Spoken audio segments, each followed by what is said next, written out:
Ahora bien, llegamos al diagnóstico por todo lo que ya hemos repasado. O sea, pero más de eso, este paciente resulta que le llegamos a diagnosticar una infección oportunista, que ahora le llamaremos IGO, ¿ya? Una infección oportunista. En esta circunstancia, este paciente VIH positivo todavía no recibe terapia antirretroviral. ¿Ya? O sea, estamos en un escenario VIH positivo, pero a la par con infección oportunista. Aquí la pregunta es, ¿qué hago primero? ¿Trato la infección oportunista o empiezo ya a tratar la infección por VIH? Lo que se recomienda es tratar la infección oportunista primero y en aproximadamente 2 semanas podemos dar inicio a la terapia, o sea, esto como una guía, ¿no? A la terapia antirretroviral. ¿Cuál? Probablemente lo mismo que estamos usando aquí, pero tomando en cuenta de que no hay interferencias con la medicación que estamos usando para la infección oportunista. Pero como en todo, vía hay los exceptos, excepto en 2 microorganismos. Y si encima estos 2 microorganismos afectan las meninges,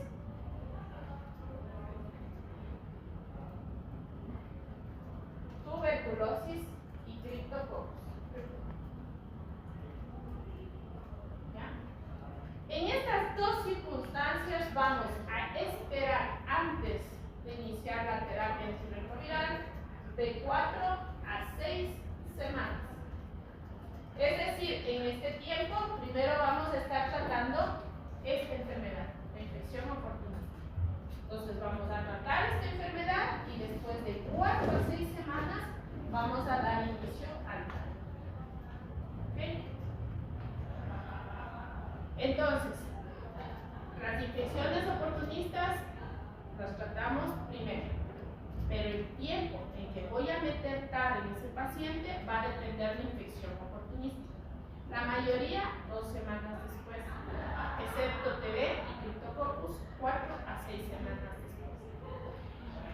La pregunta aquí es, claro, pero mientras más rápido matemos al virus, que es el que le está provocando la inmunodepresión y a la vez le está provocando las infecciones oportunistas, o sea, como lo lógico sería ahí, mejor irnos a atacar al virus. Lo que pasa es que estos pacientes, en el momento en que entras con la terapia antirretroviral, se podría darte como una respuesta inflamatoria sistémica muy brusca, que en lugar de ayudarle al paciente, le perjudique y pueda llegar a mayor mortalidad. Entonces, esta cascada de reacción inflamatoria le puede perjudicar al paciente en lugar de ayudarlo cuando tenemos este tipo de infecciones oportunistas. ¿Ok? Entonces, ¿qué podemos ya entonces distinguir esto, ¿no es cierto?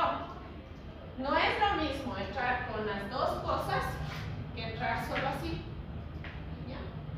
La tercera circunstancia que nos vamos a encontrar, el tercer escenario, es que tengamos pacientes VIH positivos, ¿ya? Que llegamos al diagnóstico por todo lo que ya estudiamos, pero que además de eso tengan bajísimos sus CD4, ¿ya? Y que pueden estar en terapia antirretroviral o no, ¿ya? Pues, en estas circunstancias, en función a sus CD4, a más de la terapia antirretroviral, los pacientes van a recibir otra cosa que se llama profilaxis. Pero profilaxis para ciertos microorganismos, ¿ya? Que podrían atacarle al paciente en función de su número de CD4. ¿Ya? Por ejemplo, neumocistis gyromesii. Por ejemplo, criptococcus. ¿Okay? Ellos van a atacar mientras más bajos tengan sus CD4. ¿Y qué es lo que vamos a hacer? Usar profilaxis para evitar que lleguen a ser enfermedad por estos microorganismos. Entonces, la profilaxis va para estos ciertos microorganismos. No se confundan, no es profilaxis para VIH, porque aquí el paciente ya está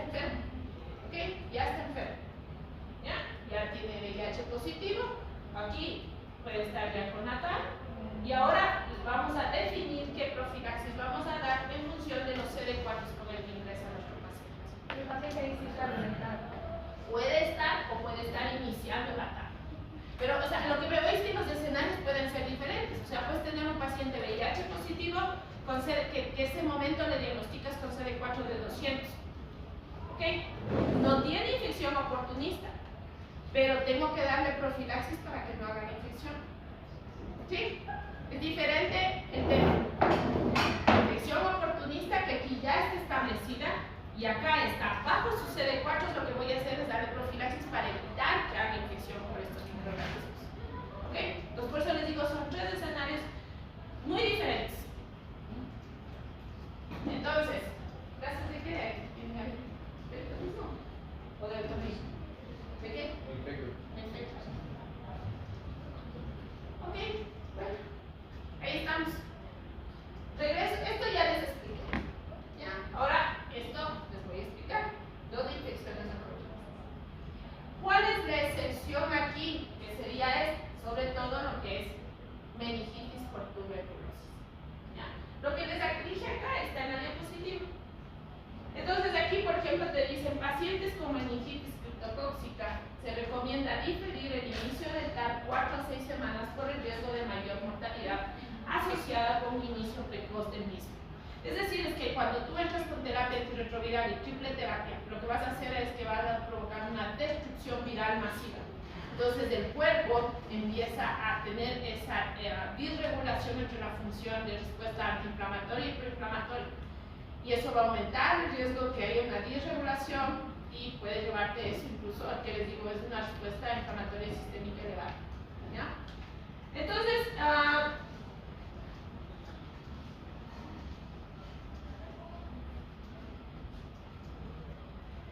Entonces aquí otra cosa que vamos a tener que preguntarnos.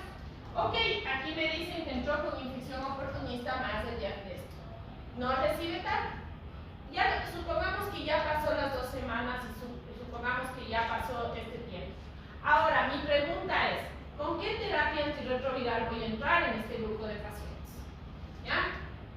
Las recomendaciones te dicen las mismas que hemos visto aquí, excepto, ustedes saben que el excepto es excepto en tuberculosis.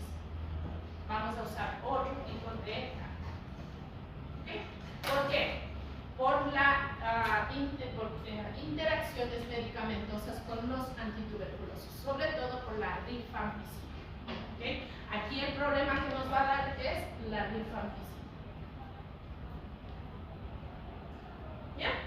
Entonces, ¿qué tal vamos a usar? Igual que lo que habíamos visto acá. ¿No es cierto? Excepto en tuberculosis. ¿Qué vamos a dice? No va a diferir en sujetos sin infección oportunista. Entonces, las recomendaciones cuando tenemos tuberculosis más VIH positivo, las recomendaciones es, eso ya les expliqué de la meningitis tuberculosa, acá está la terapia es esta. Se recomienda, se puede utilizar los ya que están ahí, abacavir, tenofovir, emtricitabina, lamivudina. Si vamos a usar tenofovir, se debe evitar usar con rifampicina. Y el tercer fármaco seguro que se recomienda en pacientes con tuberculosis más VIH positivo es usar efavirenz. ¿Se acuerdan que efavirenz no estaba en el primer cuadro de allá? No había efavirenz. Ahora le vamos a nombrar. El efavirenz a dosis estándar incluso puede ser usado con rifampicina, que es donde más interacción hay. A dosis altas incluso para meningitis. Es una recomendación A1, o sea, es lo mejor que nos puede ir con este tipo de terapia. Si por obvias circunstancias la única opción que ese paciente en lugar de efavirenz sería que puede utilizar un inhibidor de la proteasa, ahí sí hay que cambiar la rifampicina. Hay que sacar rifampicina y pasarle a rifabutina por la interacción con los IPS. ¿Por qué les digo esto? Porque pueden encontrarse en un escenario en que no tengan otros fármacos y lo único que puedas proveerte, por ejemplo, son IPS. O que tengan un genotipo en el que no puedas usar efavirenz, por ejemplo. ¿Cierto? Te entregan un genotipo y hay resistencia a efavirenz. ¿Ya? Entonces, esto para que recuerden cuando hay infecciones oportunistas. ¿Sí podría ir a los inhibidores de la proteasa en vez de la rifampicina? No. Si vas a usar inhibidores de la proteasa, hay que cambiar rifampicina por rifabutina. Si usas efavirenz, no hay problema con la rifampicina. Si usas efavirenz. ¿Preguntas hasta ahí? ¿No? Ok. Esta es la tercera situación. Ahora nos vamos acá. Acá abajo. La tercera situación es, ok, ahora entonces, ¿qué profilaxis le doy al paciente? ¿Cuánto tiempo? ¿Y cómo llego a dar esa profilaxis? El punto de corte va a ser el número de CD4. El número de CD4 que me tiene que llamar la atención para buscar este tipo de acción son 250 CD4. ¿Ya? A partir de 250 CD4, ustedes pueden ver en esta lista, desde aquí, todos los microorganismos que en función al número podrían ocasionar infección a nuestro paciente. ¿Okay? Hay dos microorganismos que dependen mucho el factor epidemiológico o geográfico. ¿Qué quiere decir? Que es mucho más probable si en el lugar donde estás se ha encontrado este tipo de microorganismos. Uno es el coccidiomicosis y otros son los histoplasmas. Esos son relacionados con posición geográfica y endemia, podríamos decir. Coccidiomicosis más en los Estados Unidos, Arizona, California, ahí suele haber esto. Histoplasma más América del Sur. ¿Dónde hay histoplasma? Zonas boscosas con tierras muy húmedas. ¿Ya? Ahí hay bastante histoplasma. ¿Puede ser histoplasma de un inmunocompetente? Sí hay casos descritos, pero es mucho más frecuente en el inmunocomprometido. En este punto les quiero explicar lo que dice todos. Aquí. ¿Sí ven esta la primera frase? Todos los contagios de CD4. Hay una infección que independientemente del número de CD4 vamos a testar. Y esa es tuberculosis. ¿Ya? Aquí en este punto, a todos vamos a revisar, a todos, tuberculosis. Y esto hacemos lo mismo que aprendimos en tercer año. La idea es ver que mi paciente no tenga infección tuberculosa latente. Porque si ya tendría enfermedad tuberculosa, estaríamos en este punto, ¿no es cierto? Sí, no es así. Infección tuberculosa latente quiere decir en un paciente con una prueba inmunológica positiva, pero sin sintomatología. Enfermedad tuberculosa quiere decir que el paciente ya está enfermo. Por eso, si ya está enfermo y tiene enfermedad tuberculosa, estaría en este cuadro. ¿Ya? ¿Cómo voy a saber si hay infección tuberculosa latente? Parto, puedo hacer pruebas serológicas con PPD o con Mitra o con cuantiferón. ¿Ya? Recuerden que esto puede ser positivo con cualquier micobacteria y en Mitra con Mycobacteria tuberculosis. Puede ser cualquiera de las dos, depende de qué algoritmo vas a usar. Si te sale un resultado positivo en una de estas, quiere decir, significa que ese paciente ha estado en contacto con Mycobacteria. ¿Ya? Si es el Mitra, Mycobacteria tuberculosa. Si es el PPD, tuberculosa u otras micobacterias. Pero a mí lo que me interesa más aquí es si hay esto, es saber si él tiene enfermedad. Para eso voy a primero a preguntar si hay síntomas, porque si hubiera síntomas ya estaríamos acá. ¿Ya? Pero le voy a hacer una radiografía del tórax. O otra prueba de imagen si tú decides eso. Abrimos dos posibilidades. RX de tórax negativa quiere decir que entonces esto es una infección tuberculosa latente. En ese momento el paciente entraría en profilaxis. Puedes entrar en profilaxis, por ejemplo, con isoniazida. Es un solo fármaco.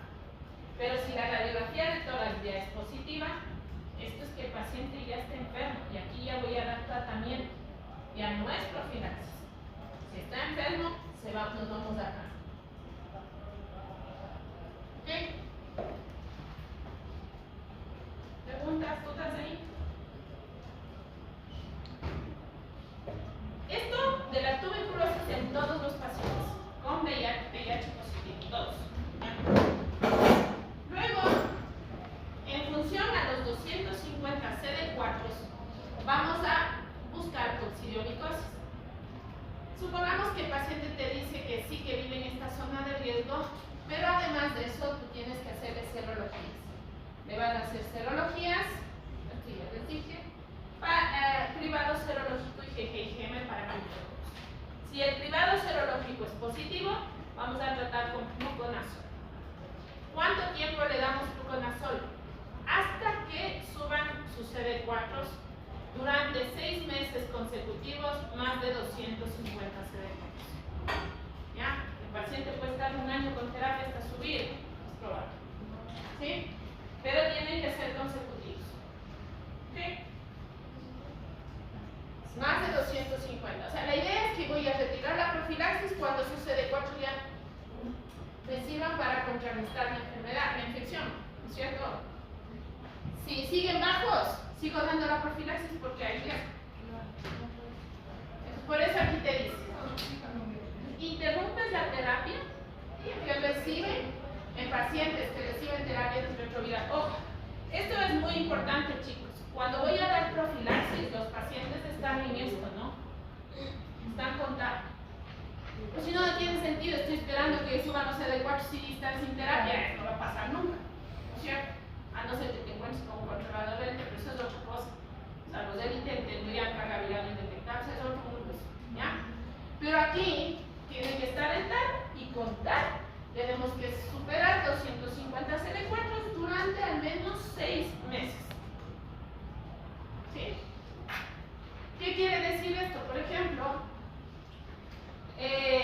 supongamos que empieza el paciente julio en el 2026 con positividad para eso. El paciente te dice 200, el paciente justo está en 210 CD4. Entonces empiezo aquí con la profilaxis. ¿Ya? Resulta que también tiene una serología positiva. Por ejemplo, en este caso, si tiene 210 de profilaxis de todos los organismos que estaban para arriba, o sea, también de los de 250 de todos esos. O sea, me han dicho más de 250, no, pero menos de eso sí. Mira. O sea, por ejemplo, si tengo 50, vamos para todos estos. Claro, se suma. O sea, mientras menos CD4, mayor riesgo de estas infecciones, entramos con varias profilaxis.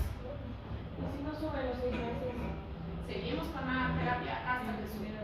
Y si en lugar de subir bajan, hay que ir a buscar qué está pasando, porque probablemente tienes que dar terapia para otros microorganismos o algo está pasando, o ya se puede determinar fracaso inmunológico. Si hay fracaso inmunológico y el fracaso inmunológico es tener 220 CD4 y si tiene serología positiva para coccidioides, puede ser que te tarde muchos años con esta terapia.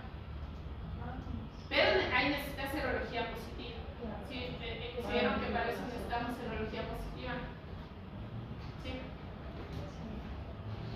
O sea, para dar terapia con fluconazol son 250 CD4. 250. Si tienes menos de 200, pero serología negativa, no doy el fluconazol. ¿Ok? En los otros patógenos no es así. Vamos a ver.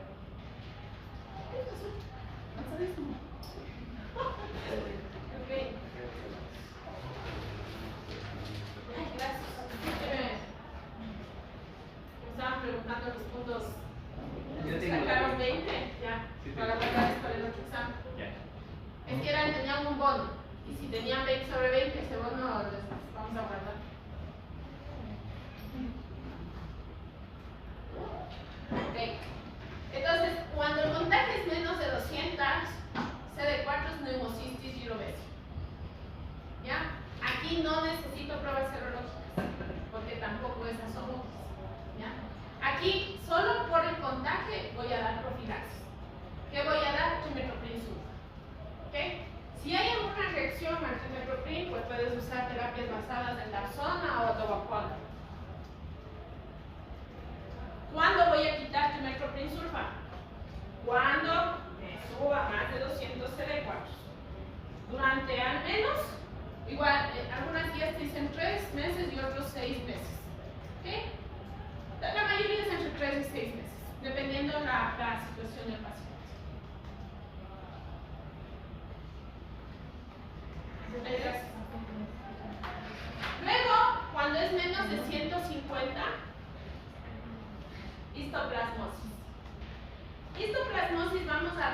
profilaxis ya solo por el hecho de que vivan en una zona hiperendémica. ¿Okay? Hiperendémica considerado más de 10 casos por 100 pacientes año, y como les había dicho, si comparamos entre histoplasmosis y coccidiomicosis, y más número tenemos en América del Sur es histoplasmosis que coccidiomicosis es más en Arizona, por ahí. ¿Okay? Y la profilaxis que podemos dar aquí es hidroconazol. Igual, la vamos a suspender cuando aumente más de 150 CD4 durante al menos 6 meses después de haber iniciado el TAR. Ojo que aquí va con el TAR, ¿no? No comparen con lo que estaba acá arriba. Cuando hay menos de 100 células CD4 de toxoplasma, ojo, aquí sí necesitas serología. Tienes que hacer IgG para toxoplasma. Si es IgG positivo, das la profilaxis. ¿Cuál es la función? Que no se vuelva a reactivar la toxoplasma. O sea, que tengas un IgG positiva quiere decir que te ha dado la infección, pero también quiere decir que en el momento en que tu sistema inmunológico se deprima, se puede reactivar la toxoplasmosis. Eso también puede pasar con citomegalovirus, con algunos patógenos puede pasar eso, ¿ya? Los IgG positiva vamos a dar profilaxis para toxoplasma. Y aquí vamos a entrar con trimethoprim sulfamismo. Por lo tanto, el trimethoprim hasta ahora cubriría toxoplasma más pneumocistis girovese. ¿Okay? Cuando aquí hay una indicación, para retirar la profilaxis no te piden 100, te piden que dobles a 200 células.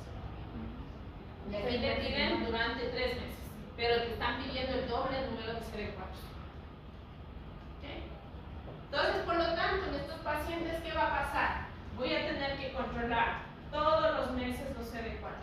Julio, agosto, septiembre, octubre, y voy a tener que ir viendo cuál es el número, para ir tomando la decisión. Es decir, en pacientes con menos de 200 CD4, el control no va a ser al año, sino va a ser, y si está en profilaxis, muy probablemente cada mes.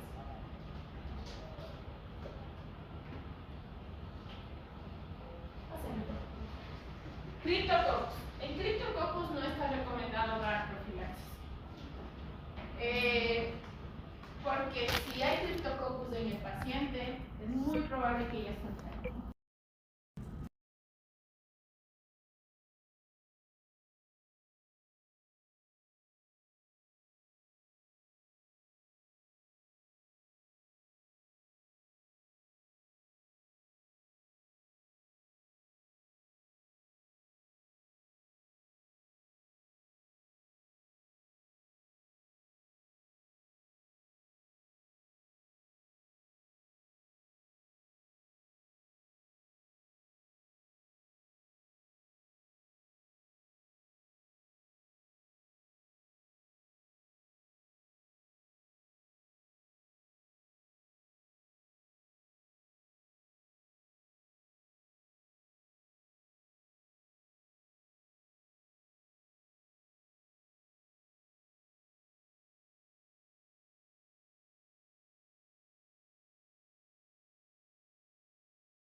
Es grave ya la situación en este paciente, entonces quiere decir que para MAC,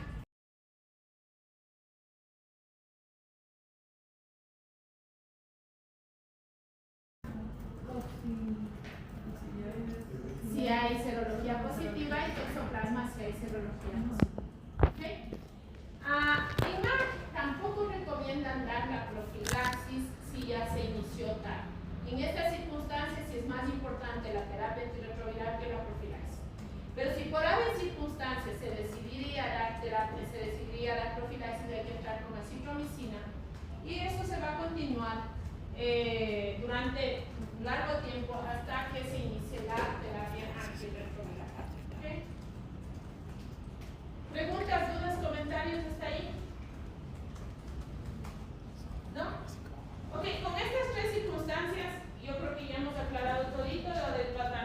tanto sin complicaciones con IO y con profilaxis.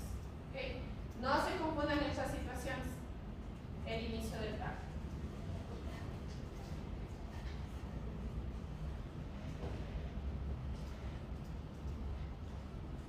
Y ahora este tema de las profilaxis, pero en circunstancias diferentes.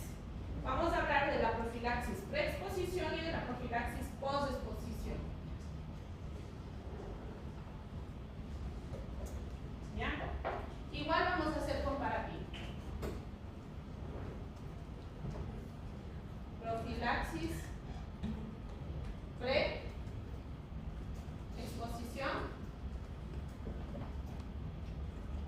y profilaxis posexposición.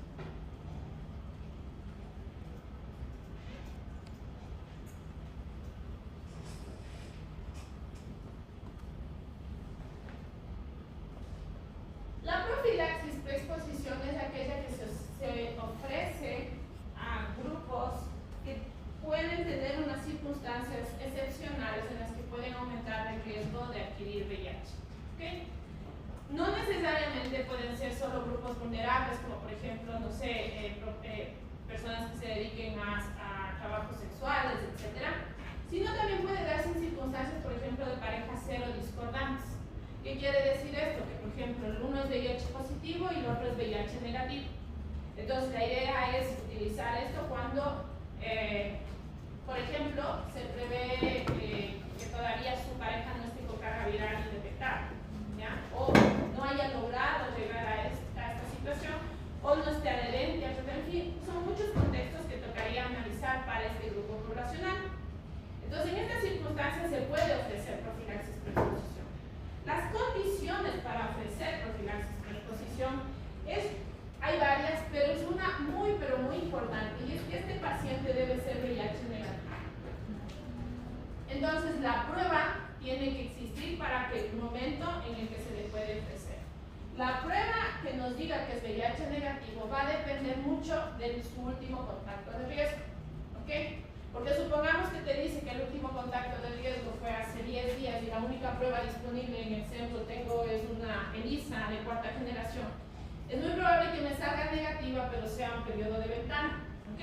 Entonces, todo eso nuevamente entra a analizarse en este cuadro. Nuevamente tienen que analizar lo mismo que les enseñé para el diagnóstico. Entonces, puedes basarte en, por ejemplo, en una ELISA de cuarta generación.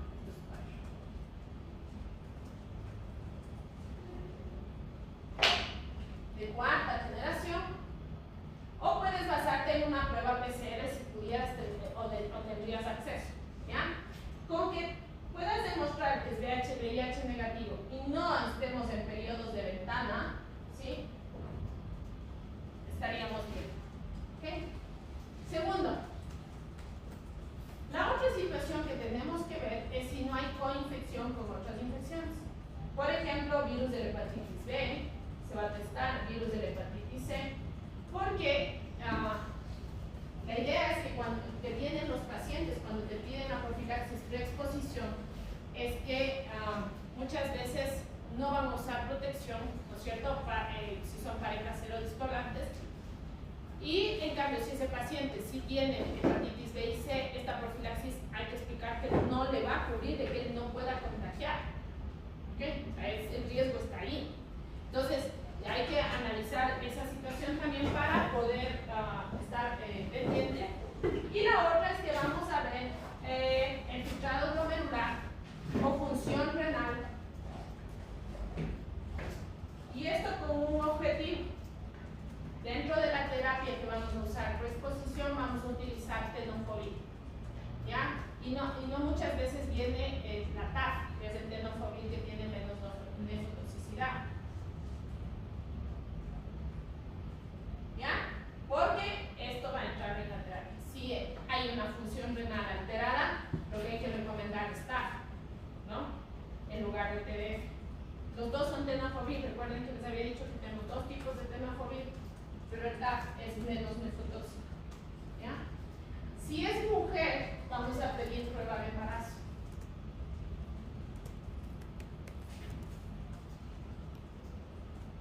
Por obvias circunstancias.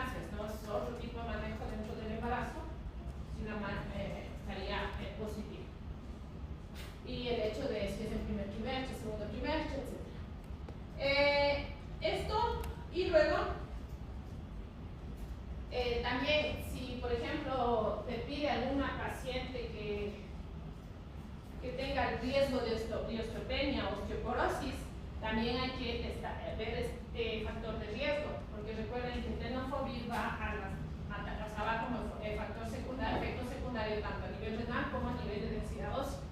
Entonces vamos a pedir pruebas para eso también. En el caso que utilicemos este. En otras palabras, estamos haciendo pruebas para disminuir los efectos secundarios que pueda tener esta terapia. ¿Ya? Luego, supongamos que decidimos dar la profilaxis preexposición porque sí cumple estos parámetros. ¿Ya? Cuando se da, se va a dar, las guías recomiendan que las tabletas que les tienes que dar es máximo para 90 días. No quiere decir que solo 90 días puedes tomar, sí se puede alargar, pero ¿saben qué es lo que pasa a los 90 días? Que tiene que venir el paciente, porque vamos a volver a testar todo esto. Volvemos a repetir pruebas de VIH y todo, porque necesitamos ver si en esos meses no se ha contagiado a pesar de que tenga la profilaxis. ¿Ya? ¿Qué vamos a dar como profilaxis preexposición? Y esto quiero que vean por qué difiere de la posexposición. A pesar que las dos lo que quiere es evitar que te dé el VIH, tienen diferentes números de antirretrovirales. En la profilaxis preexposición, la que está actualmente en las guías es terapia dual. Es decir, voy a dar dos antirretrovirales. Voy a dar tenofovir, TAF o TDF, cualquiera de estos, más emtricitabina, desde el FTC. ¿Ya? Pues va tenofovir, más emtricitabina. Esto viene en una misma pastilla, ¿sí? Suele venir los dos medicamentos en una, y estos se van a tomar una vez al día. Le das para 90 días, a los 90 días regresa, vuelves a testar. ¿Ok? Preguntas que me han hecho. Entonces, esto quiere decir que no se va a contagiar de VIH. O sea, hay un número altísimo de una probabilidad que no, pero no es 100%. Le explico.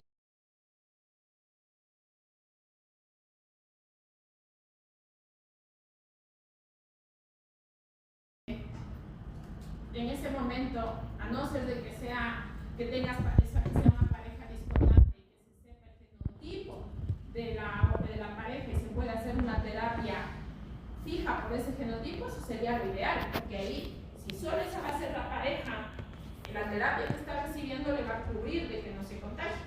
Pero supongamos que no conoces el genotipo de la pareja que probablemente puede infectar. En ese momento, supongamos que puede haber una resistencia o una mutación en ese fármaco que tú estás recibiendo, puede haber un contagio. Por eso es el motivo de cada 90 días volver a testar. ¿Preguntas, dudas hasta ahí? Luego, no, es esta. Más. Ahí. Ok. Esto es de la profilaxis post-exposición. Aquí vamos a dividir en dos circunstancias: profilaxis ocupacional y no ocupacional.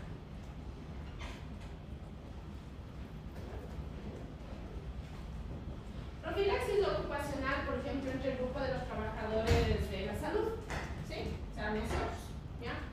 Y profilaxis, y la parte no ocupacional, y tratándose de profilaxis post-exposición, entraría, por ejemplo, algún paciente que sufrió alguna violación, ¿no? Ustedes han visto que existen actualmente para los protocolos que hay unos kits, ¿no? Cuando hay violación, en donde en esos kits hay la profilaxis post-exposición para VIH, porque en la mayoría de veces, o sea, el agresor o agresora es desconocida, pero ¿no? Entonces no conoces la fuente de la infección. Entonces entras cuando es desconocido, carga viral detectable, entras con la profilaxis post-exposición. Entonces eso es no ocupacional. ¿Ok? ¿Qué va a pasar? ¿Quiénes son los candidatos o cómo vamos a llegar a identificar esto? Para dar la profilaxis post-exposición vamos a determinar también tras una evaluación minuciosa. No quiere decir que a todos van a recibir la terapia. Tiene que ver el tiempo en el que avisas primero, cuál es el tipo de exposición, la persona fuente y la persona expuesta. Esas tres cosas tienen mucho que ver para indicar o no la profilaxis post-exposición. Es crucial iniciar rápidamente. Si es en las 2 primeras horas es lo mejor, lo ideal 12, pero nunca más de 72 horas. ¿Ya? Entonces, lo mejor 2 horas. 12 aceptable, pero nunca más de 72 horas. ¿Okay? No, nunca en medicina nunca se puede, pero siempre antes de las 72 horas. ¿Okay? Es que después de ese tiempo ya no te pueden ofrecer, ya les expliqué fisiopatológicamente por qué pasa eso. Los tipos de exposiciones percutáneas son más eficientes para transmitir VIH que los de mucosa. Los análisis que han hecho los del CDC en los Estados Unidos es que el riesgo promedio de seroconversión de VIH después de una exposición percutánea tendría que cumplir 2 criterios: ser VIH positivo en la fuente y además de eso tener carga viral detectable. Si cumple estas 2 situaciones, hay un 0.3% de riesgo de contagio. Es decir, de cada 3 por 1000 incidentes podrían seroconvertir, que quiere decir seroconvertir y infectarse. ¿Okay? La parte que está abajo es súper importante. El uso de guantes disminuye el 50% del volumen inyectado. Es decir, la aguja que más puede, que mayor riesgo tiene de transmisión es la aguja hueca. ¿Ya? ¿Han visto las agujas huecas? ¿No? Las que tienen que ser así y adentro tienen como un catenículo. ¿La de la jeringa? ¿Perdón, las normales? Sí, las normales. Sí. ¿Han visto que ya adentro hay hueco? Esas son las agujas huecas. ¿Por qué tienen más riesgo? Porque ahí se introducen los fluidos. Pues el rato que si te inoculas, va a entrar ese fluido que está en la parte hueca de la aguja. Por eso esas tienen más riesgo que las agujas masivas, que los bisturís. Perdón, por bisturí o de sutura. ¿Han visto que el de sutura no es hueco? ¿Ya? Entonces una aguja de sutura o el bisturí o la aguja maciza tiene menos riesgo que una aguja hueca. ¿Ya? Además de eso, el usar guantes también te baja bastante esa posibilidad. Respecto a los factores relacionados a la exposición percutánea, el riesgo va a depender. Si solo es una erosión, ¿qué pasa? Por ejemplo, está así y resulta que la aguja te hizo un raspón, pero no ves sangrado. Ese es riesgo casi nada, puro, ¿ya? Pero si te raspa y hay sangrado, ahí estás en intermedio. Si pasa la aguja y ya ves con profundidad, eso ya es inoculación profunda. En caso de raspado también tenemos que notificar. Es preferible notificar para que te hagan la valoración en la salud ocupacional. Por lo general no se suele indicar porque no hay sangrado, ¿ya? Por eso y la exposición es mínima. Por eso les digo, hay varios factores que tienen que entrar el rato de analizar para ver si te dan o no dan la profilaxis post-exposición. Y quizás el más importante en todo esto es la fuente, o sea, el paciente, la serología del paciente. Porque así sea un paciente con VIH, que tenga carga viral indetectable, no das la profilaxis post-exposición. Así sea VIH positivo. Que es muy importante los datos de la fuente, es decir, del paciente donde recibiste el pinchazo. Porque eso te ayuda a saber si vas a ser candidato o no de profilaxis post-exposición. Por ejemplo, si el paciente la fuente es VIH positivo y carga viral indetectable, no vas a recibir profilaxis post-exposición, porque el riesgo es casi nada. ¿Okay? Por eso les digo, no solo es el pinchazo, o sea, entra con una evaluación global para poder determinar esto. Pero, por ejemplo, es diferente en una violación, ¿no es cierto?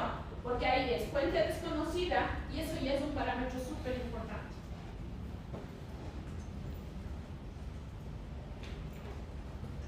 Tipo de material utilizado, esto ya les expliqué de la aguja hueca, el tipo de fluido al que se ha expuesto el trabajador, siendo el de mayor riesgo la sangre, o sea, sangre visible en el dispositivo o si entra positivo en una arteria o en una vena. ¿Okay? Fluidos con elevado potencial infeccioso también suele ser el líquido cefalorraquídeo, también suele ser el líquido amniótico. ¿Qué es esto? Cuando atiendes partos, eso es explosivo. Que topen las mucosas oculares también es un riesgo. Entonces, siempre usar gafas. No puedes no usar gafas de protección, sino estas gafas que ayudan. Supongamos que estamos haciendo una punción lumbar a un paciente VIH positivo. Sacamos la aguja y nos pinchamos por accidente. Tocas exposición. También, y esa es la aguja también hueca. Sí, también si con esa aguja se pinchara, hay que avisar. Si este paciente es carga viral indetectable, mejor. Pero si no es indetectable, ya entras en el parámetro de valorante para ya dar la profilaxis post-exposición. Si el momento que la carga viral es detectable, pasa a dar profilaxis post-exposición. Por eso es que la fuente hay que cuidar, o sea, como les digo, hay que cuidar que no se vaya, en otras palabras. ¿Ya? Porque ha pasado, por ejemplo, están vacunando y son pacientes que entran y se van, y claro, no avisan, y cuando se les ocurre avisar, el paciente ya no hay. ¿Ya? Entonces, si algo les pasa en ese momento, lo que hay que hacer es decirle al paciente, ¿nos puede esperar un momentito que necesito? O sea, no les entregas el carnet de vacunación o algo hasta que vayas a pedir a tu superior, que siempre está con algún adjunto, mira, esto me pasó. Entonces, y ahí ellos activan su protocolo, ahí le averiguan al paciente si se deja sacarla, porque ojo, no hay cómo obligarlo. Si el paciente no se quiere sacar muestras, ahí también eso se puede analizar dentro del protocolo. Pero si accede y si haces las pruebas y todo es negativo, pues a ti no te van a dar la profilaxis post-exposición. Y no solo se hacen serologías para SIDA, para VIH, se hace para VIH, hepatitis B, hepatitis C.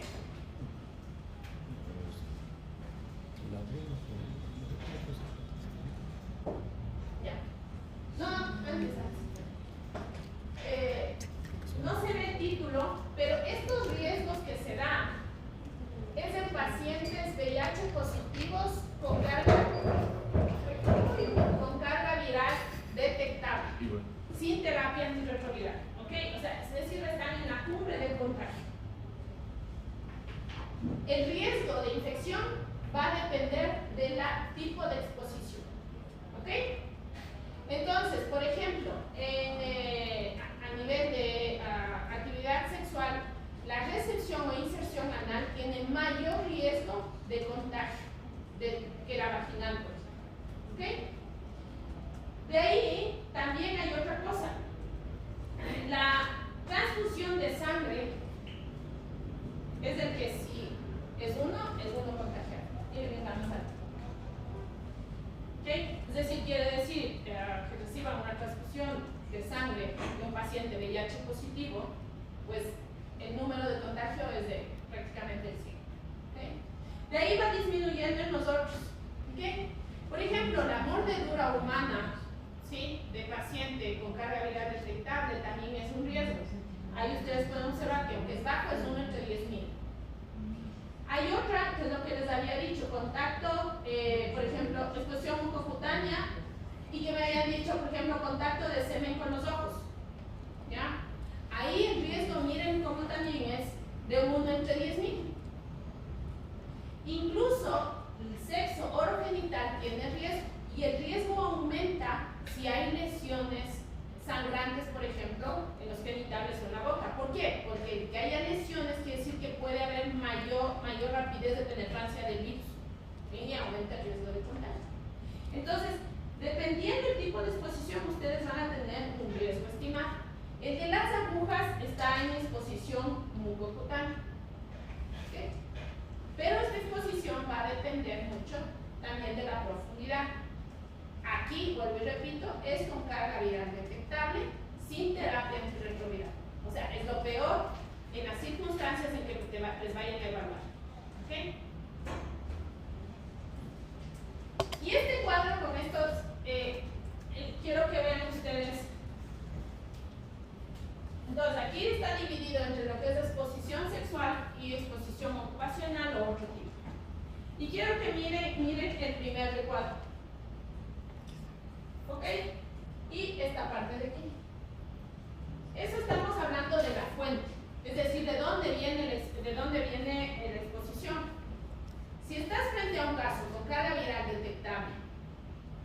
pones como desconocido, miren, en todas las exposiciones, sobre todo sexo anal receptivo, anal receptivo es recomendado.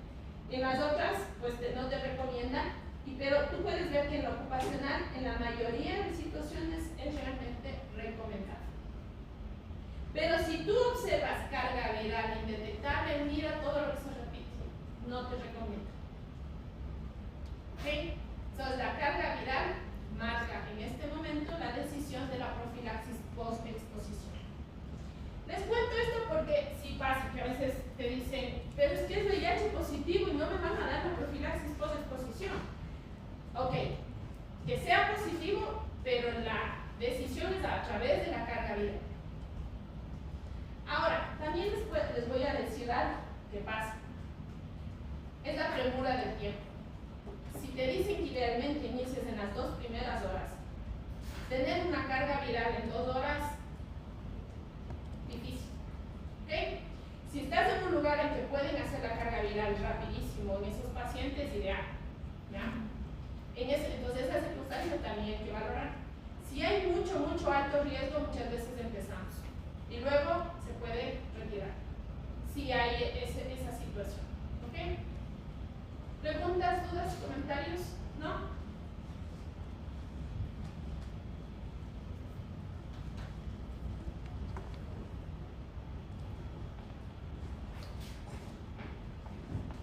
Guía, creo que con eso terminé VIH.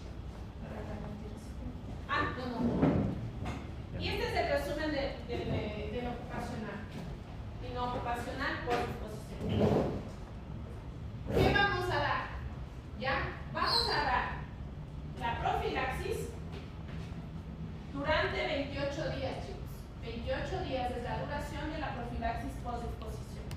Si vieron que decíamos acá, acá es preexposición. No se confunden entre los 90 días que llamamos y acá que tiene que acabar los 28 días. Ojo, después de acabar la profilaxis post-exposición, no quiere decir que le damos el alta al paciente, ¿no? Que recibió. Hay que hacer controles serológicos durante varios meses para descartar la infección. ¿Ya? 1 mes, 3 meses, 6 meses y ahí acabamos. ¿Qué vamos a dar?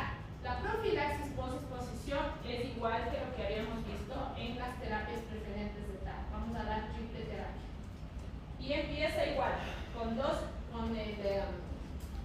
tenofovir más emtricitabina más dolutegravir. Eso es lo que vamos a dar. ¿Ya?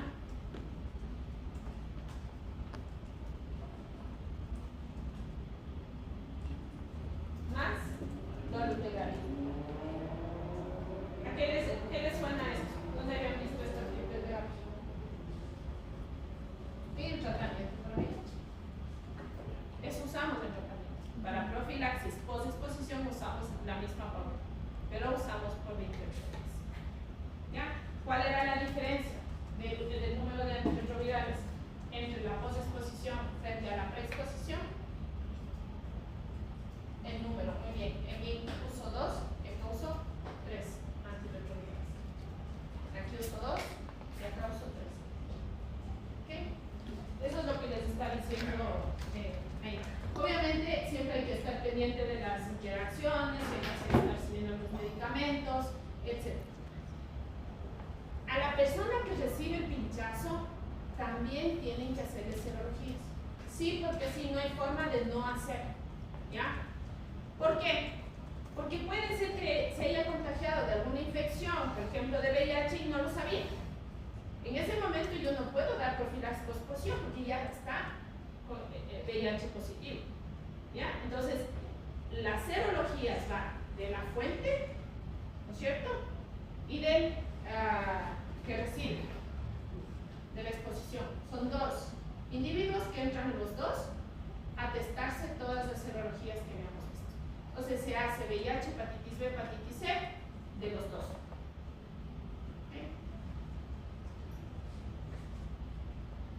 ¿Qué haríamos? No es clase de pero en hepatitis B. ¿Qué haríamos? Si resulta que el paciente del que recibimos el pinchazo es hepatitis B positivo. Igual tratamiento. ¿Qué haríamos? ¿Cuál sería la siguiente pregunta?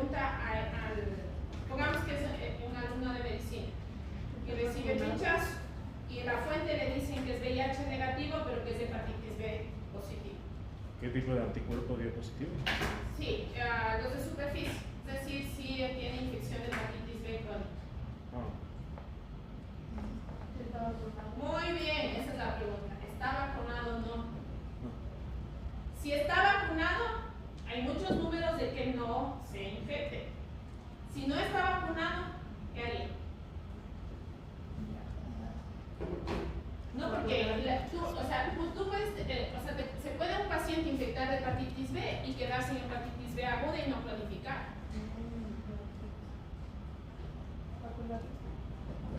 Pero la vacuna me generaría anticuerpos a partir de las 4 semanas mínimo y necesitaría varias dosis, ¿no es cierto? Recuerdan que la hepatitis B son varias dosis. ¿Tratar? Para... ¿Qué otra profilaxis existe?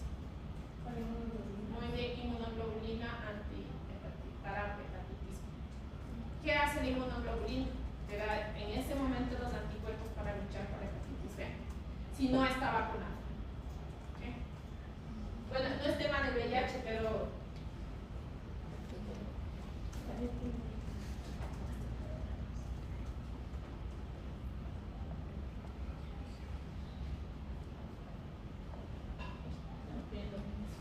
¿preguntas, dudas, comentarios? ¿No?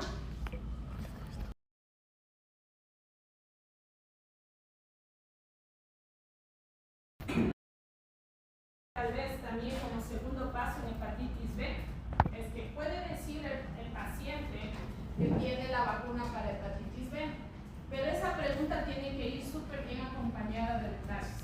Primero, si tiene esquema completo. ¿Ok? Porque que te diga si estoy vacunado para hepatitis B, pero tuvo una dosis, no es esquema completo. Y puede existir grupos poblacionales que se llaman no respondedores, que no necesariamente es que tengan alguna inmunodepresión, simplemente es que su organismo no responde ante estas vacunas. Y a pesar de haber recibido 2 secuencias de vacunas para hepatitis B, no logran llegar a la protección ideal. Y estos grupos se llaman grupos que no están cubiertos o no respondedores.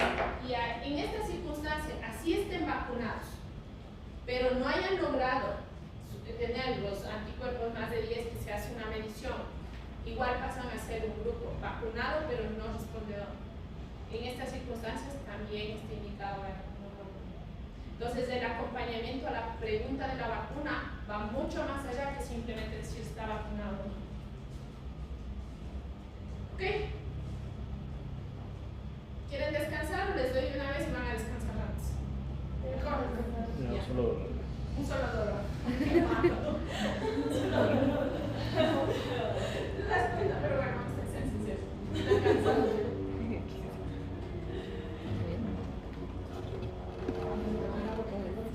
Sí, nada. Hay que correr con el tono. Los chicos están abiertos, ¿no? No. Gracias. Gracias. Yo no me acuerdo.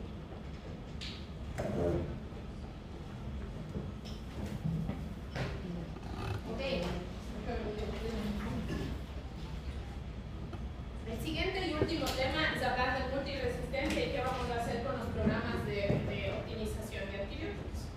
¿Ya? El problema por qué tenemos microorganismos multiresistentes, ya van a ver en una diapositiva, es por el uso del mismo de antibióticos. ¿Ya? Porque la mayoría de ellos no usamos bien los antibióticos. La otra clase les voy a indicar el porcentaje que no usamos bien, que es alarmante. En esta diapositiva lo que quiero es que vean que entre los años 1930 hasta el 60 fue donde fue el boom de las familias de antibióticos. Y aparecieron muchísimas familias, como pueden ustedes ver ahí, clorfenicol, las tetraciclinas, todas estas. Pero de ahí, en la línea que se sigue, que está entre 70 hasta el 2000 más o menos, podemos observar que casi no encontramos nuevos grupos de antibióticos. Y eso, al 2025, estamos quizás peor, ¿ya? Pero no han aparecido grupos de nuevos antibióticos, solo primos hermanos de los mismos grupos que tenemos ya. Pero la multiresistencia no ha desaparecido, cada vez es peor.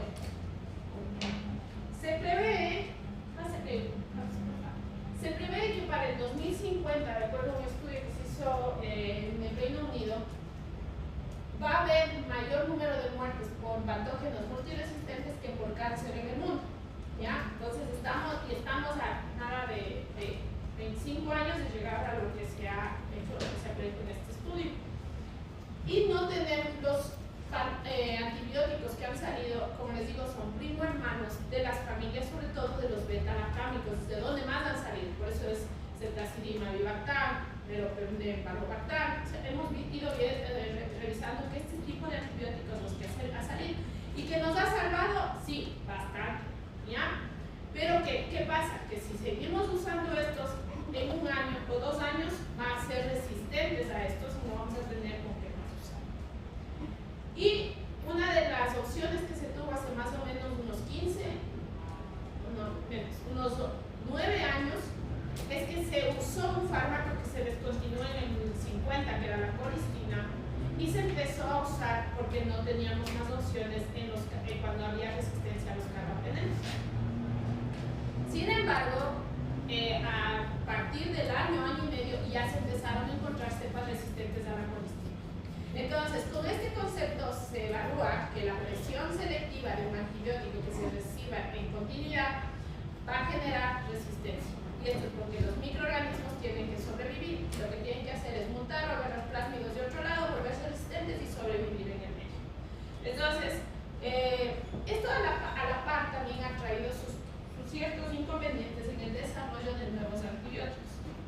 Más o menos para que un fármaco salga al mercado necesita unos 10 años, entre estudios, primero encontrar la molécula, saber esto, hacer todas las fases antes de poder venderse, ¿no es cierto? Y si estamos hablando que 10 años de inversión para 2 años de gloria, ¿por qué? Porque 2 años vamos a usar esos fármacos y si usamos como locos esos 2 años, ¿qué pasa? Porque no hay otras opciones. A los 2 años se hace resistente la bacteria, ese fármaco sigue en el mercado, pero probablemente ya no se compre, ¿no es cierto?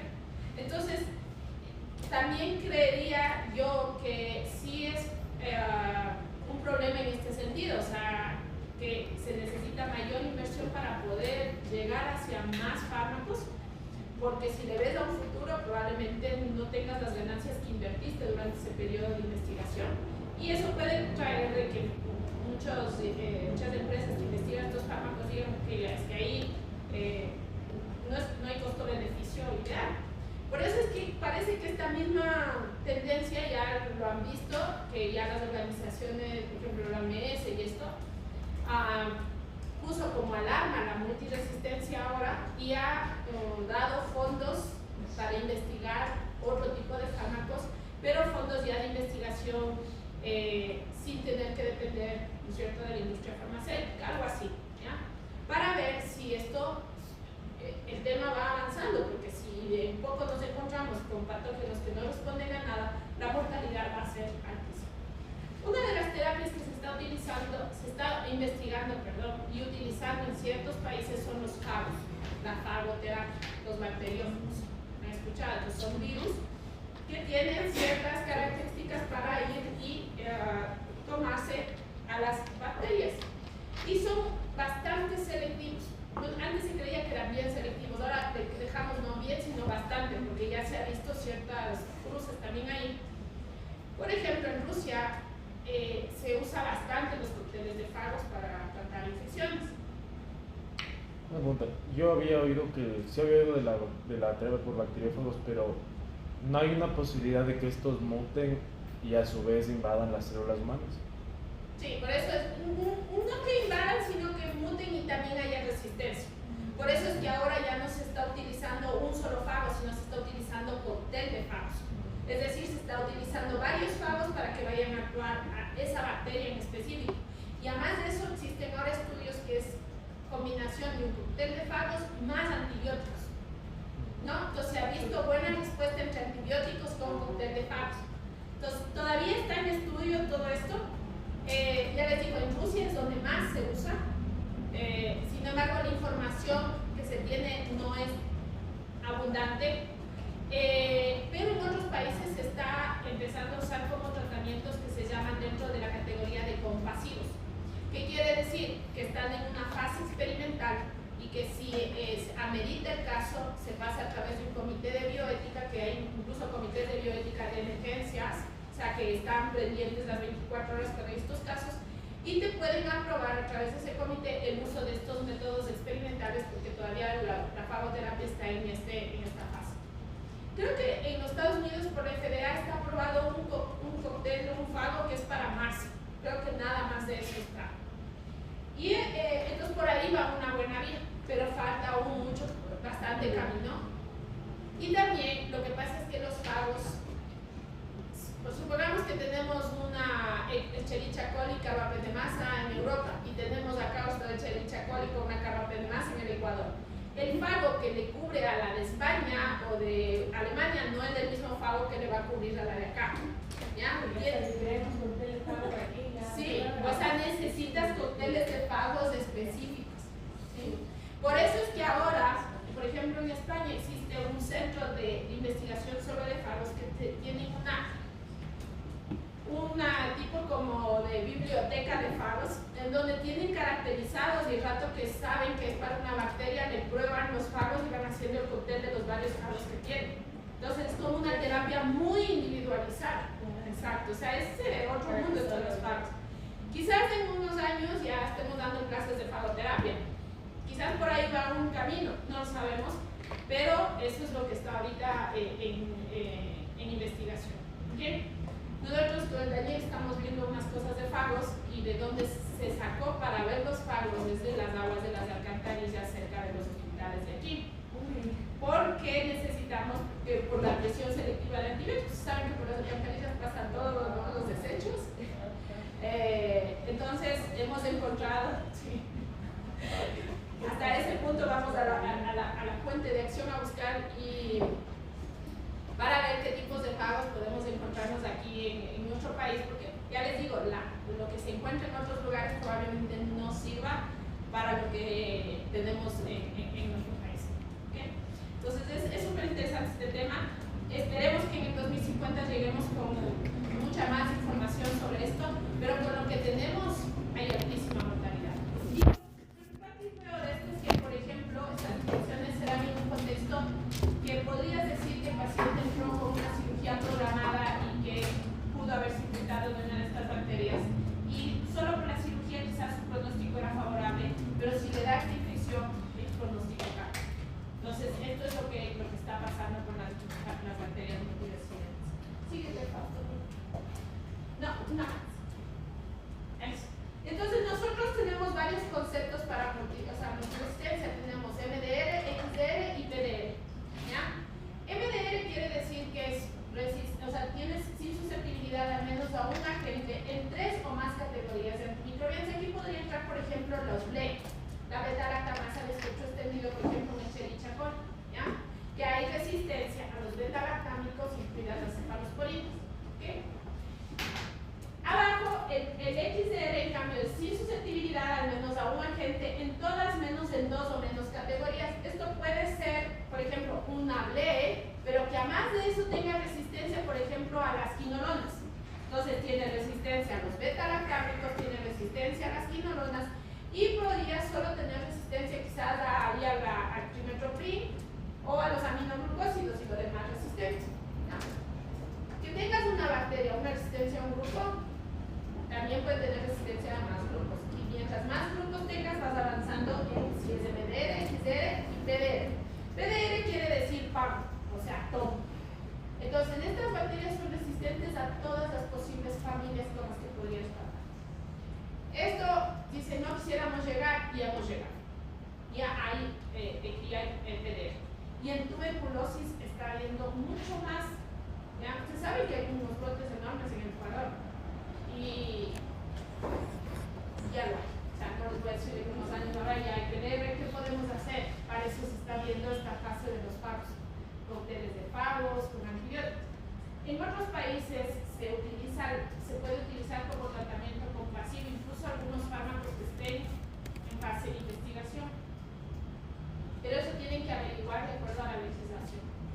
¿Okay? Nosotros aquí no tenemos esa ventaja de preguntar si hay algo compasivo, tenemos un paciente con pan resistencia que es universal. O sea, se trata, no nada, porque no podemos decir nada. Lo que se hace es coger el antibiograma y en las CMIs tenemos que estudiar las CMIs que sean resistentes, pero la CMI más baja. Entonces, lo que se suele hacer es utilizar ese fármaco en dosis altas, combinar y ver si de alguna forma logramos bajar la carga bacteriana. Eso sí se ha hecho, ha habido resultado en unos casos, en otros no. Entonces, eso es lo que máximo podemos hacer. De ahí, si no hay, también otra cosa es que, por ejemplo, probar ciertos fármacos que no estén aprobados para infección sistémica, sino, por ejemplo, la fosfomicina, ¿ya? Que no está para infección sistémica, pero supongamos que es un bacilo gram negativo y pido que le testen para eso y resulta que es sensible. Probamos de esa forma, pero para eso, claro, tenemos que pedir más antibióticos que le testen e ir viendo qué se puede hacer en función a eso de las CMS. Ese es como el recurso que aquí podríamos usar. En otros países probablemente te hacen cócteles de fagos más antibióticos y a ver cómo responde el paciente. Sí hay casos exitosos, no están publicados muchísimos casos y eso es lo que hace falta para que se pueda regularizar esto de los fagos, pero eso es lo que se puede hacer. Si la pregunta es de aquí podemos usar cócteles de fagos en el hospital, no podemos usar. La legislación aquí te dice que tú puedes usar los fármacos que estén aprobados dentro de tu país y no experimentarse. Entonces, estamos todavía.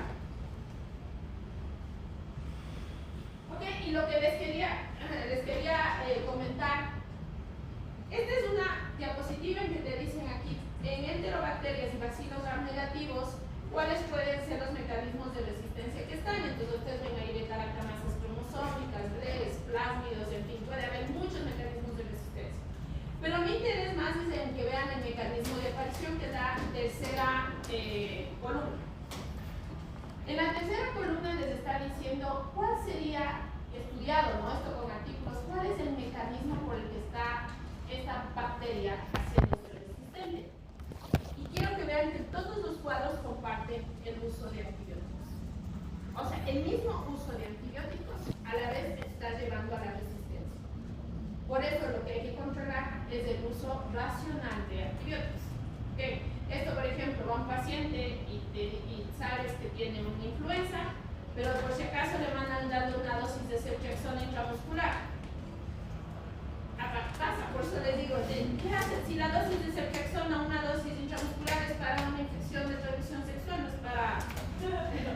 no es para una infección de garganta. O sea, ese punto podemos llegar y eso es perjudicial para lo que viene después. Entonces, sobre todo el uso de cefalosporinas de tercera generación es lo que se repite en la mayoría de veces. ¿Por qué no se hacen como políticas para regular esto de personas que... Hay, pero no se cumple. O sea, por ejemplo, una política que debería haber es que en las farmacias no se receten antibióticos si no hay una receta. Pero eso no pasa. O sea, en el papel está. La realidad es otra. O sea, porque tú puedes ir a comprar sin receta un antibiótico, ¿no es cierto? En otros países, En Alemania no te receta ni un médico. nada. No, nada. O O sea, ahí es pasa la gripe, no se pasa. paracetamol. Pero aquí en cambio, ¿no? Cuando estás en los centros de salud, escuchas, este doctor solo paracetamol me mandó. Pero si me voy al de la esquina, me da así de medicamentos y con eso en 2 días estoy bien. Claro que no va a estar bien. No, se mató todo. Veamos, o sea, en 3 semanas o un mes cuando hay una infección, ¿qué pasa? Se mató todo. Todos los microorganismos usados. Después vienen que, justo y ahí vienen con problemas de secreción por cantidad. Claro, bajaron toda, porque verás que en la farmacia les quiere dar un antibiótico. Les dicen, tome esta otra y toma esta. Y cuando ves es amoxicilina, ¿qué más es? Antimetropin. Más de una vez que les daban solo 6 cápsulas y todo diferente. Yo hasta ya he convulsionado eso. O sea, es terrible. De eso vamos a hablar así en semana, las políticas de regulación que debería haber para el uso de antibióticos. Se van a sorprender del porcentaje uso de antibióticos que hay. Es altísimo. Y en los Estados Unidos. Entonces, esto es lo que lleva a la multiresistencia. ¿Qué es lo que tenemos que hacer? Uso racional de antibióticos. Para hacer un uso racional de antibióticos tenemos que saber usar antibióticos. Es el punto. ¿Okay? Entonces, y hacer limitaciones de uso. Por ejemplo, en los hospitales, en los comités de infecciones, lo que se hace es una regularización de antibióticos de amplio espectro. Supongamos que tú quieres recetar neopeneg. Pones en las indicaciones, pero te sale una alerta y te dice, este fármaco no se va a indicar a menos de que tenga certificado de aprobación. Tú tienes que para eso llenar una hoja aparte o por la computadora en donde tú explicas por qué vas a usar ese fármaco. Esa hoja se va y se analiza por el comité y el comité aprueba o no aprueba el uso.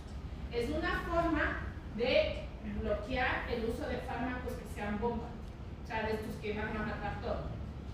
Muchas veces esos informes van con sugerencias, pero eso les cuento la siguiente semana, y ahí es donde hay los problemas, porque que al médico le sugiera que cambie el antibiótico, no, el ioxiano. Había un forúnculo que le dieron limpieza solídica, no sé. Uy, a ver, me hubiera mandado ahí, y después me quedaron con todo el asunto. Por eso ven que infectología es de las especialidades más infelices que hay. Es que les cuento. Les contaba que el otro día en otro grupo, que estoy en internet y veo, yo emocionada, dice las especialidades más felices, médicas más felices. Y infectología estaba en penúltimo lugar y luego emergencias. 20 o 25 especialidades de abajo estábamos nosotros. Y yo me voy feliz. Y yo te voy todos los días a decirle que es lo mejor que hay, dijo. Es porque quizás estamos en este punto de la multiresistencia. Hay muy pocas cosas que hacer, de verdad. Hay muy pocas que hacer. Y cuando nos llaman, también, ¿qué pasa, Fausto? Hay muy pocas cosas que hacer. Entonces te cargas con esa de que, o sea, ¿y ahora qué haces? O sea, si no hay fármacos, esa es la situación. Pero bueno, también donde nosotros tenemos un punto fuerte es en la investigación. O sea, si vamos aportando con datos, vamos tratando de salir también con estas circunstancias. Eso nos da felicidad. Entonces, siempre estamos tratando de buscar datos en el Ecuador que ayude a regular el uso. Por ejemplo, unos artículos que publicamos sobre los genotipos de la hepatitis son súper importantes en nuestro país, porque si sabes qué genotipo está circulando, sabes qué antiviral da. Y primero reduces costos y segundo curas al paciente, que hacerlo empíricamente todo. Entonces, si vas haciendo este tipo de reflexiones, quizás en un futuro se vea un poco más de felicidad en el equipo, creería yo. Bacilos gram negativos y estos cocos. En los cocos pasa igual. Tenemos todas esas mutaciones. ¿Quiénes las han causado? Las cefalosporinas. Aquí entran otros, hasta la vancomicina y las quinolonas. En resumen, uso de antibióticos, presión selectiva, resistencia. ¿Qué tenemos que hacer? Políticas regulatorias de control de enfermedad de antibióticos. Eso sería para lo de la multiresistencia. No, ¿qué me sale? Este y este. Y con este nos vamos. Quiero que miren este cuadro. ¿Ya? ¿Por qué les indico este cuadro? Porque suele haber mucha confusión cuando te entregan un microorganismo. Y te entregan R y luego empiezan las S. Y solo porque veas unos 3 o 4 R's, muchas veces se asustan y dicen, oye, esto es un microorganismo multiresistente. Algunos laboratorios de microbiología, viendo todo esto que les cuento, lo que se ha optado es por la resistencia natural no entregar. O sea, no te entregan un informe para que el médico no le considere multiresistente por probablemente el desconocimiento del patógeno, ¿ya? Porque, por ejemplo, si ustedes tienen una Serratia, una Morganella, un Enterobacter, estos tienen resistencias naturales hasta varias familias. Es decir, esto no ha sido provocado por la presión selectiva de antibióticos, ellos son así, ¿ya? Entonces te van a entregar resistencia hasta las cefalosporinas de segunda generación. Y a partir de la tercera generación te ponen sensible. Pero eso no quiere decir que sea multiresistente, quiere decir que tenga resistencia natural. ¿Quiénes tienen ese tipo de resistencia natural? Aquí les resumí sobre todo los bacilos gram negativos que con mayor frecuencia encontramos en el hospital. Por ejemplo, si ustedes ven Pseudomonas aeruginosa, si les entregaran amplia, amoxiclav, cefas de primera, cefas de segunda y cefas de tercera, excepto ceftazidima, te entregarían todo él. Y eso no quiere decir que sea resistente, esa es su resistencia natural. Les cuento porque alguna vez me trajeron un antibiograma de un laboratorio X, ¿no? Pero era de otra ciudad, y era igual una pseudomonas, y le habían entregado así como ustedes ven, y eso le habían puesto ceftazidima S y cefepime S, y incluso era resistente también a las quinolonas, ¿ya? Y entonces, claro, le catalogaron como multiresistente, pero no es multiresistente, porque, ojo, las cepas y todos los que le testaron antes de resistencia natural. Entonces, tranquilamente a ese paciente le podíamos tratar con una cefalosporina de tercera que sea sensible a pseudomonas, o sea, que sirva para pseudomonas, pero no es que es pan o extensivamente resistente. Entonces, tiene que ver mucho con las resistencias naturales. Vuelvo y repito, algunos laboratorios ya no te entregan estos antibióticos para evitar esa confusión. Por ejemplo, sí, pero eso también puede en algún momento causar una interpretación errónea si no conocen el concepto de lo que es resistencia natural.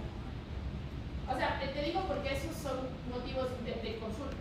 O sea, todo resistente, no. O sea, es la mejor consulta ganada porque está bien. Resistencia natural y ya está. Eso, y la siguiente semana les voy a explicar sobre DES, carbapenemasas y qué es lo que estamos usando.